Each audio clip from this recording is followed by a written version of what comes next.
সেই সংস্কারের পক্ষে, অতএব আমরা হাঁ ভোট দেব, এটাই আমাদের সিদ্ধান্ত। আমরা আজ আমাদের বাংলাদেশ জাতীয়তাবাদী দলের নির্বাচন পরিচালনা কমিটির পক্ষ থেকে আমাদের 4 জন একটা প্রতিনিধি দল, এখানে আমাদের এই কমিটির প্রধান সমন্বয়কারী জনাব ইসমাইল জবিউল্লাহ সাহেব, আমাদের সম্মানিত সদস্য জনাব ডক্টর জকরিয়া সাহেব, এবং আমাদের আইন সেবা কমিটির প্রধান এবং পরিচালনা কমিটির সদস্য ব্যারিস্টার রুহুল কুদ্দুস কাজল, আমরা এসেছিলাম। মাননীয় প্রধান নির্বাচন কমিশনার এবং কমিশনাররাও ছিলেন, সিনিয়র সচিব উনি উপস্থিত ছিলেন। আমরা কিছু বিষয়ে তাদেরকে আমাদের কথা বলেছি। যেসব বিষয় আমাদের আজকে আলোচনা হয়েছে তার অন্যতম ছিল যে আমাদের দল না শুধু, আরও অন্য দলেরও কিছু প্রার্থীর দ্বৈত নাগরিকত্ব নিয়ে কিছু সমস্যার সৃষ্টি হচ্ছে। আমরা বিষয়ের সাথে লক্ষ্য করছি যে দেশের সংবিধানে যেখানে বলা আছে যে কেউ যদি নাগরিকত্ব পরিত্যাগ করে তাহলেই তিনি নির্বাচনের জন্য যোগ্য হবেন। এটা ইংরেজিতে বলা আছে গিভস আপ, যদি পরিত্যাগ করে তাহলেই সে নির্বাচনের জন্য যোগ্য হবে। আরপিওতে যেটা বলা আছে এবং সে প্রেক্ষিতে যে এফিডেভিট করতে হয়, হলফনামা করতে হয়, সেখানে বলা আছে যে আপনি অন্য কোনো দেশের নাগরিক কি না, হ্যাঁ বা না বলতে হয়। এবং সেখানে এটাও বলা আছে যে নির্বাচনের জন্য যে নমিনেশন পেপার সাবমিট করতে হয় তার সঙ্গে যেসব বিষয়ে প্রত্যয়নপত্র কিংবা প্রমাণ সাবমিট করতে হয়, নথি, সেখানে এই নাগরিকত্বের ব্যাপারে কোনো নথি সাবমিট করার কোনো কথা বলা নাই। অথচ আমরা দেখছি যে কিছু জায়গায় রিটার্নিং অফিসার এই ধরনের বিষয়ে প্রার্থিতা অবৈধ করেছেন এবং এই নির্বাচন কমিশনে যে আপিল হচ্ছে সেখানে কিছু প্রার্থিতা বাতিল করা হচ্ছে।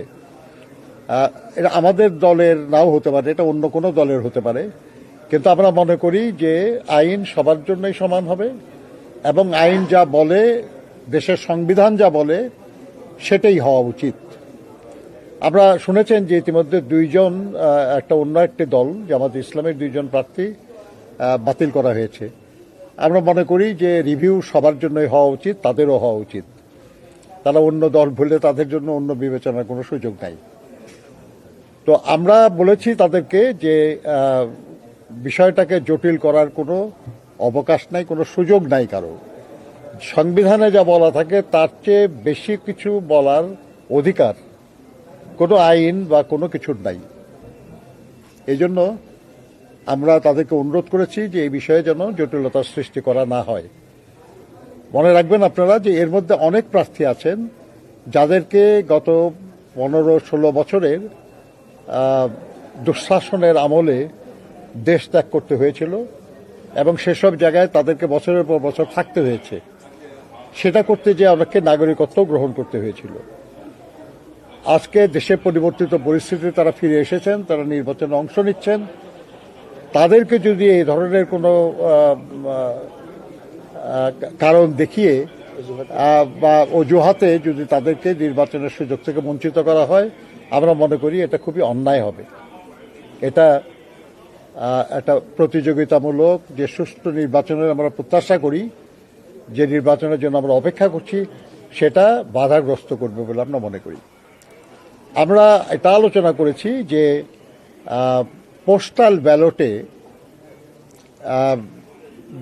পৃথিবীর বিভিন্ন দেশে আমাদের অনেক ভাই বোনেরা তারা ভোটার হয়েছেন এবং তারা নির্বাচনে তাদের ভোট প্রয়োগ করবেন। তাদের কাছে যে ব্যালট পেপার পাঠানো হয়েছে সেই ব্যালট পেপারে কেউ মনে করতে পারেন ঘটনাক্রমে, কিন্তু আমরা বলি যে এটা খুব উদ্দেশ্যমূলকভাবে দেশের কয়েকটি রাজনৈতিক দল তাদের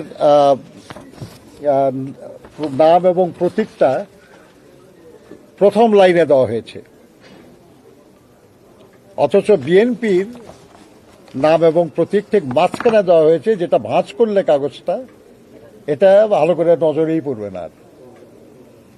আমরা এই নিয়ে কথা বলেছি তাদের সঙ্গে, তাদের কথায় মনে হয়েছে যে তারা বিষয়টি ঠিক ওইভাবে খেয়াল করেন নাই এবং অ্যালফাবেটিক্যালি ঠিক আছে কিনা এটাই তাদের কাছে বিবেচনার বিষয় ছিল।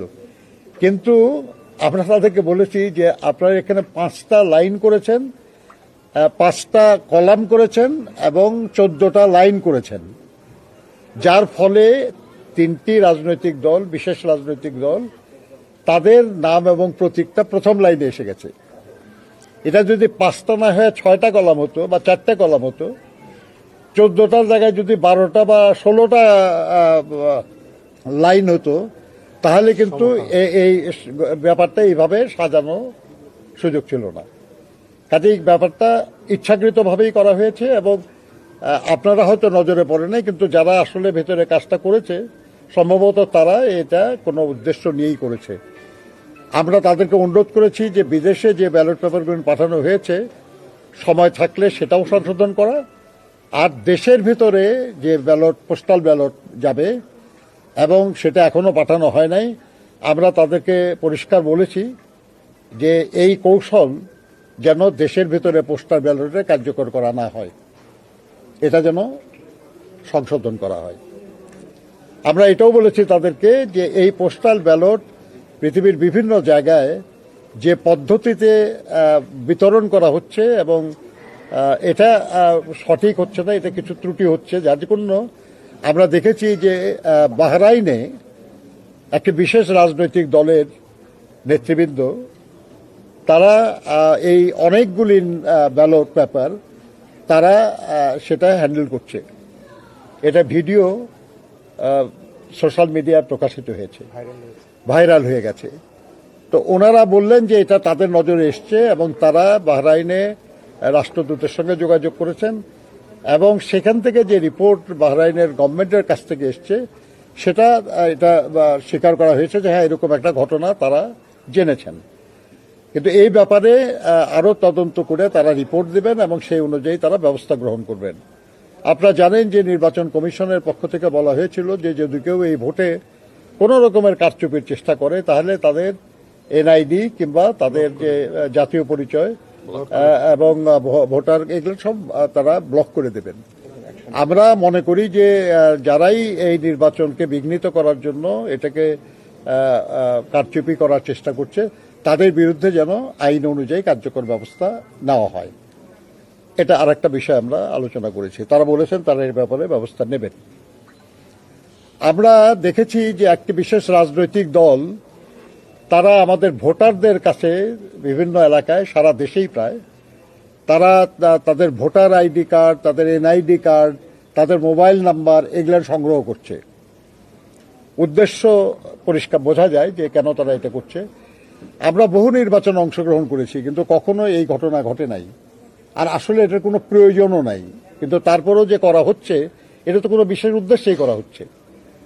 এটা নির্বাচনে ভুয়া ভোটার তৈরি করে তাদেরকে দিয়ে ভোট দেওয়ার চেষ্টা করার একটা ব্যাপার আছে এবং তাদের বিকাশ নম্বর নেওয়ার অর্থ হলো যে কিছু অর্থকরী লেনদেনেরও সম্ভাবনা আমরা দেখছি। আমরা এই ব্যাপারে তাদেরকে ব্যবস্থা নেওয়ার জন্য বলেছি, কারণ এটা নির্বাচন কমিশনের দেখার বিষয়। তারা বলেছেন তারা এই ব্যাপারে প্রয়োজনীয় ব্যবস্থা গ্রহণ করবেন। আমরা এসব ব্যাপারে প্রত্যেক ব্যাপারে আমরা চিঠি তাদেরকে দিয়েছি। আরেকটা ব্যাপারে আমরা আলোচনা করেছি, সেটা হলো যে আমাদের আমরা লেভেল প্লেইং ফিল্ডের কথা আমরা বলেছি। আমরা বিএনপি এই নির্বাচন যাতে যথাসময়ে অনুষ্ঠিত হয়, সবাই যাতে এই নির্বাচনে অংশগ্রহণ করে, কেউ যেন কোনো কারণে কোনো সুযোগ না পায় নির্বাচনের মাঠ থেকে সরে যাওয়ার চেষ্টা করতে না পারে, সেই লক্ষ্যে কিন্তু আমরা আমাদের চেয়ারম্যান তিনি উত্তরবঙ্গের কয়েকটি জেলায় সফরের একটা সিদ্ধান্ত নিয়েছিলেন। আমাদের দলের পক্ষ থেকে সিদ্ধান্ত হয়েছিল, উনি ব্যক্তিগত এটা এক ধরনের সফর ছিল। এখানে মৌলানা ভাসানীর কবর জিয়ারত করা, আমাদের 24-এর ছাত্র শ্রমিক গণ অভ্যুত্থানের আবু সাইদ যিনি শহীদ হয়েছিলেন রংপুরে, তার কবর জিয়ারত করা এবং দেশের ওই অঞ্চলের বিভিন্ন স্থানে এই গণ অভ্যুত্থানে যারা শহীদ হয়েছেন কবর আছে তাদের কবর জিয়ারত করা, আমাদের চেয়ারম্যান ওনার নানির কবর উনি জিয়ারত করতে পারেন নাই, সেই কবর জিয়ারত করা এবং তার গ্রামের বাড়িতে যাওয়া এবং তার মার জন্য কয়েকটি জায়গায় দোয়া মাহফিলের আয়োজন করা হচ্ছিল, সেখানে অংশগ্রহণ করার উনি চিন্তা করেছিলেন, সিদ্ধান্ত নিয়েছিলেন এবং তার প্রস্তুতি নেওয়া হয়েছিল। পরিষ্কার বলে দেওয়া হয়েছিল যে এটা উনি কোনো রাজনৈতিক সমাবেশে অংশ নেবেন না, কোনো রাজনৈতিক বা নির্বাচনী কোনো বক্তব্য রাখবেন না, এটা স্রেফ হবে তার ব্যক্তিগত সফর। কিন্তু তারপরেও এই ব্যাপারে যে কোনো কারণেই হোক, কারো অনুরোধে হোক আর যেভাবেই হোক, নির্বাচন কমিশন আমাদেরকে অনুরোধ করেছিল এই সফরটা স্থগিত করার জন্য।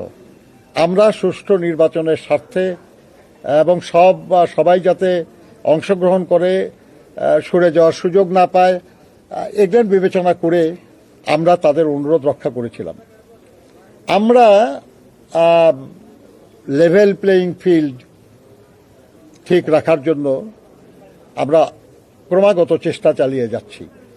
এখন আমাদের নেতা রাস্তায় বের হলে হাজার হাজার লোক হবে, এটা তো আমাদের কোনো দোষ না, এবং এটা হলেই কেউ কেউ কষ্ট পায়, কেউ কেউ মনে করে যে এটা নির্বাচনের প্রভাব বিস্তার করতে পারে। সে কারণে আমরা কিন্তু ওনাকে কোনো প্রোগ্রামে যাওয়ার জন্য আমরা আর বলছি না, উনিও যাচ্ছেন না। আমরা 22 তারিখ থেকেই কর্মকাণ্ড শুরু হবে। কিন্তু আমরা বিস্ময়ের সাথে লক্ষ্য করছি যে দেশের বেশ কিছু রাজনৈতিক দলের নেতৃবৃন্দ তারা কিন্তু নির্বাচনী প্রচারণা ক্রমাগত চালিয়ে যাচ্ছেন এবং তারা বিভিন্ন জায়গায় সমাবেশ করছেন, তাদের প্রতীকের পক্ষে ভোট চাচ্ছেন, তাদের পক্ষে ভোট চাচ্ছেন, এই কাজগুলি করছেন, কিন্তু এই নিয়ে নির্বাচন কমিশনের কোনো ব্যবস্থা গ্রহণের খবর আমাদের কাছে নাই।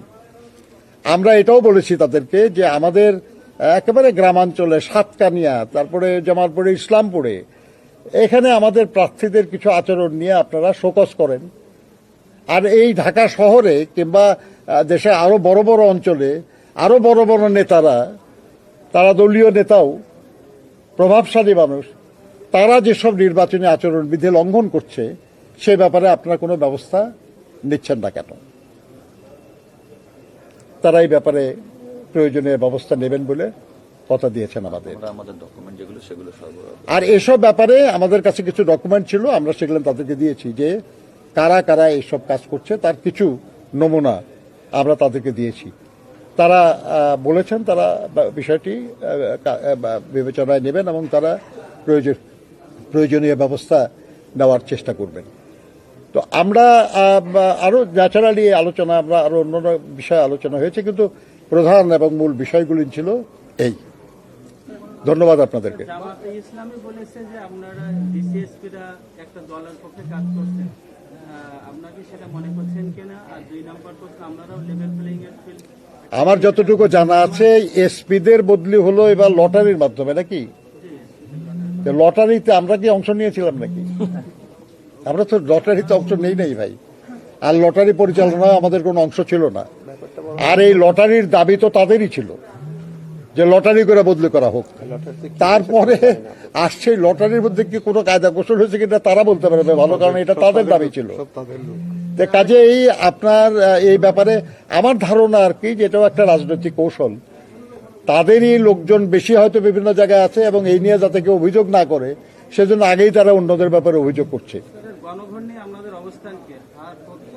এটা বলা হয়েছে আমাদের পক্ষ থেকে, আমরাই সংস্কারের দাবি সবার আগে করেছি। আমাদেরই প্রস্তাব অনুযায়ী সব সংস্কারের বিষয় আলোচনায় এসছে এবং কমিটি হয়েছে এবং সেখানে আমরা অংশ নিয়েছি, আমাদের কন্ট্রিবিউট করেছি এবং বহু বিষয়ে আমরা একমত হয়েছি। আমরা যেসব বিষয়ে একমত হতে পারি নাই সেগুলো আমরা নোট অফ ডিসেন্ট দিয়েছি। এই নোট অফ ডিসেন্ট আমরা না, খালি অনেক ব্যাপারে অনেকেই দিয়েছে। যেমন নারী আসনের ব্যাপারে তো অন্য রাজনৈতিক দলগুলি নোট অফ ডিসেন্ট দিয়েছে, আমরা দেই নাই। নারী আসন বৃদ্ধি আমরা চেয়েছি, তারা নোট অফ ডিসেন্ট দিয়েছে, তারা চায় না আসন বৃদ্ধি। এবং তারা কোনো নারীকে নমিনেশনও দেয় নাই। তো এখন ব্যাপার হয়েছে যে সেই সংস্কারের বিপক্ষে তো আমরা নই, আমরা সেই সংস্কারের পক্ষে। অতএব আমরা হাঁ ভোট দেব, এটাই আমাদের সিদ্ধান্ত। আচ্ছা ভাই, আরেকটা বিষয় আপনার দলীয় নমিনেশনের ব্যাপারে বলি, যে বগুড়াতে বিএনপি বগুড়া একে 2 জনকে নমিনেশন দিয়েছে, তো তার মধ্যে একজন আবার আরেক প্রার্থীর বিরুদ্ধে অ্যাপিলও করছে। এই বিষয়টা আপনারা কিভাবে সমাধান করছেন বা কিভাবে? দেখেন, আপনার একটা প্রার্থী যখন কেউ হয় তখন সে ইন্ডিভিজুয়াল। আপনার 2 জনকে দেওয়া হয়েছে এ কারণে, আমরা যে কারণে দিয়েছিলাম এটা তো প্রমাণ হয়েছে যে কারণটা দুশ্চিন্তার ছিল। একজন প্রার্থীর ঋণ খেলাপি হওয়ার সম্ভাবনা আমরা অনুমান করছিলাম, সেজন্য আরেকজন প্রার্থী দিয়ে রেখেছিলাম আমরা। এবং দেখা গেল যে তার ব্যাপারে ঋণ খেলাপির অভিযোগটা এসছে এবং এটা নিয়ে আপিল বিবেচনাধীন আছে। এটা উনি আমাদের অন্য প্রার্থী করেছে না, তার ব্যাংক থেকে করা হয়েছে অভিযোগ। তো যদি সেটা বাতিল হয় কোনো কারণে, তাহলে আমাদের একজন অল্টারনেটিভ আছে সেখানে, সে নির্বাচনে অংশগ্রহণ করবে। কাজে এটা আমাদের দলীয় রাজনৈতিক কৌশল। এটা কোনো অন্যায় কিছু না, এটা আইনের মধ্যে এবং নিয়মের মধ্যে। আরেকজন যে প্রার্থী ছিল সেই প্রার্থী ইসিতেও আপিল করেছেন এই একই ব্যাপারে। হ্যাঁ, আরেকজন যে প্রার্থী ছিলেন উনি একই ব্যাপারে রফিকুলের বিরুদ্ধে ইসিতেও আপিল করেছেন। না হতে পারে কেউ, কিন্তু খালি সে নাম বলতেছে ব্যাংক থেকেও করা হয়েছে। স্যার, নির্বাচন বলছেন লেভেল প্লেইং নেই, যেটা বলছে নির্বাচন নিয়ে কিন্তু কোনো শঙ্কা আছে বলে আমরা মনে করছি। আমি লেভেল প্লেইং ফিল্ড নেই আমরা বলি নাই, আমরা বলেছি লেভেল প্লেইং ফিল্ড নষ্ট করার অপচেষ্টা চলছে। অতএব নির্বাচন কমিশনের উচিত দ্রুত সেটা অ্যাটেন্ড করা, যাতে করে সে ধরনের পরিস্থিতির সৃষ্টি না হয়। দ্বৈত নাগরিক নিয়ে যেটা বলছিলেন যে দ্বৈত নাগরিক অনেকে বাধ্য হয়ে দেশের বাইরে থাকছে, তো আপনারা কি আশঙ্কা করছেন যে আপনাদের দলের কোনো হেভিওয়েট প্রার্থীর বিরুদ্ধে দ্বৈত নাগরিক নিয়ে আপিল করা হতে পারে কিংবা অভিযোগ দেওয়ার কারণে প্রার্থীতা বাতিল হতে পারে? আপনার ব্যাপার হচ্ছে এখানে আশঙ্কার ব্যাপার না, তো ব্যাপারটা হচ্ছে যে এই ধরনের বিষয়ে অভিযোগ উত্থাপিত হওয়াও তো একটা ব্যাপার। এবং ইতিমধ্যে 2 জন প্রার্থীর প্রার্থিতা বাতিল করা হয়েছে। কাজেই এটা তো কনসার্ন তো বটেই আমাদের, কারণ আমাদেরও বেশ কিছু প্রার্থী আছেন যারা দুঃসময়ে দেশের বাইরে থাকতে বাধ্য হয়েছেন এবং সেখানে নাগরিকত্ব নিতে হয়েছিল তারা নাগরিকত্ব পরিত্যাগ করেছেন। এবং দেশের সংবিধান বলে যে নাগরিকত্ব পরিত্যাগ করলে তার নির্বাচনে অংশ নিতে কোনো বাধা নাই।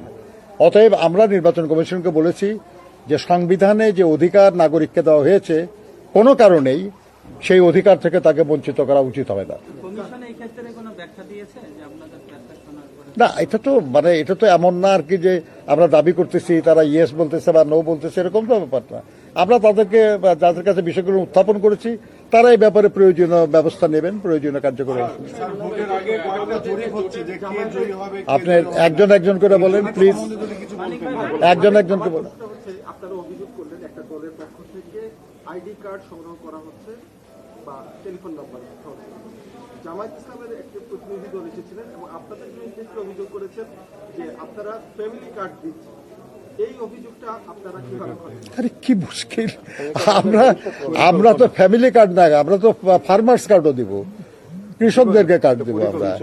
এটা আমাদের ভবিষ্যৎ পরিকল্পনা।